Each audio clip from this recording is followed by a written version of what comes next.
Hey guys, Matt Numrich here. Thanks so much for checking out this video. I want to make sure you not only like this video, also subscribe to the channel. We are uploading new content each and every week.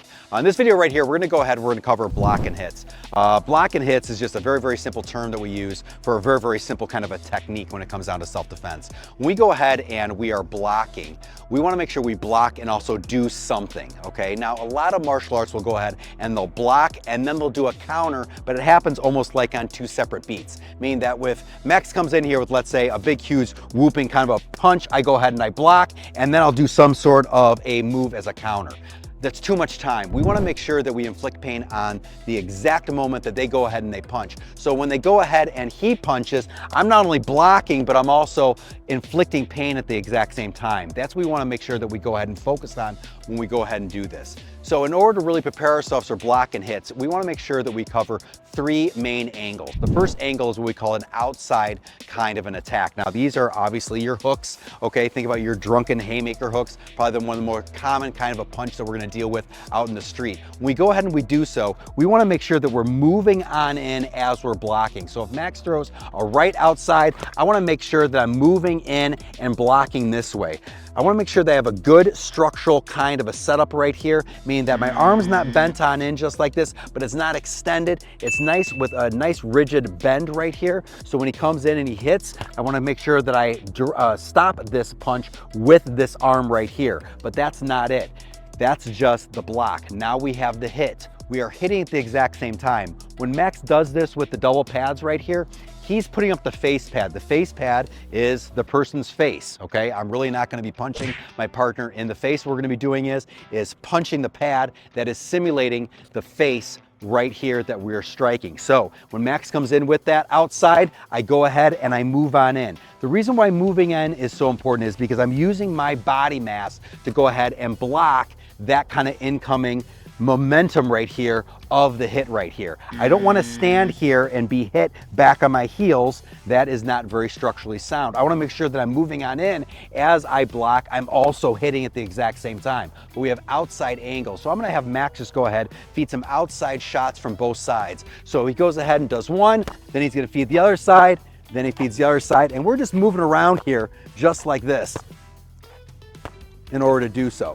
So that is what we have right here, and that is the regular block and hit from an outside angle. Now we have the inside angle as well. The inside angle is where a punch is coming straight on in just like this, and I need to block this as well. As we do that, I have a slight diversion here of the punch. What I'm not doing is doing this big, huge movement just like this. I'm just diverting this slightly, and as I do that, then the punch comes right over, right to the face just as such. So as I go here, this is what I'm looking for right here. Slight diversion, punch, okay, all right?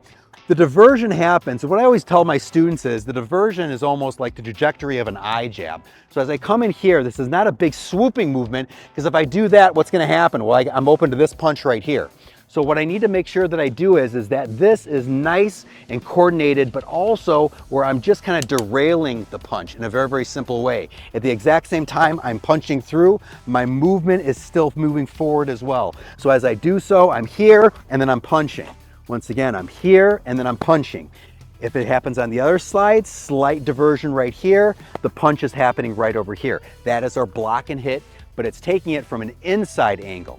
We have one more angle that I mainly want to cover right here. It is the uppercut angle right here. As we do so, this is coming down just like this. Now, what I like to do is I like to go ahead and kind of use my body to pop back just like this. So as I do so, this is happening, but now I got to throw in the punch here. If it comes on the other side, this is what it looks like right here. Pop, okay, all right? Here. So we have outside, outside, inside, inside, under, under. That's kind of the cadence right now, just so we get used to when we start developing some good muscle memory right here. So outside, outside, inside, inside, under, under. Let's try that again here real quick. So this is just choreographed, and it's choreographed in a way we know what's coming at us, and we're just working on the technique here real quick. So outside, outside, inside, okay? When we do the inside right here, remember, this is just a small movement right here, okay? It's not a big movement. So as this comes in right here, here, here. Now it comes from the other side. here, and then under. Boom. Good. Let's go through a full movement of that, or a full set of that here real quick. Outside, outside. Inside, inside. Under, under. Good. Okay. All right. Now remember, what we're not doing is I'm not just throwing up both hands. Both hand right here, or both hands I should say, both arms have their own responsibility. If Max feels an outside, or he feeds an outside kind of a shot, this one's blocking right here, okay? But then this one's punching right here. I don't want to get into the habit of just throwing up my arms. This one's moving at a particular angle to block. This one's moving at a particular angle to strike, just like that. Let's go ahead and go through that cadence again. Outside, outside. Moving on in. Moving on in.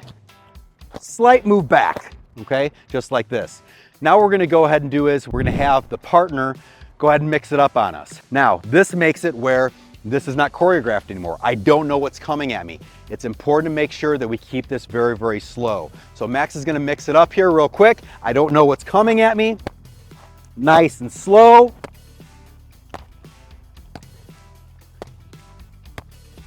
And that is the next progression right here. We go from choreographed to unchoreographed.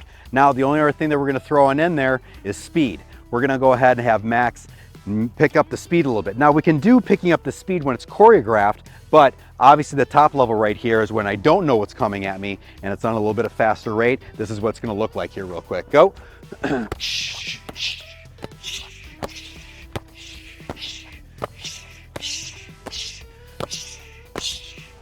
Good. All right, that's all we're looking for right here. So once again, when you guys go ahead and train this stuff, use a progression. Just don't jump in the deep end right here. Take it nice and slow, step by step, and we'll see you guys soon.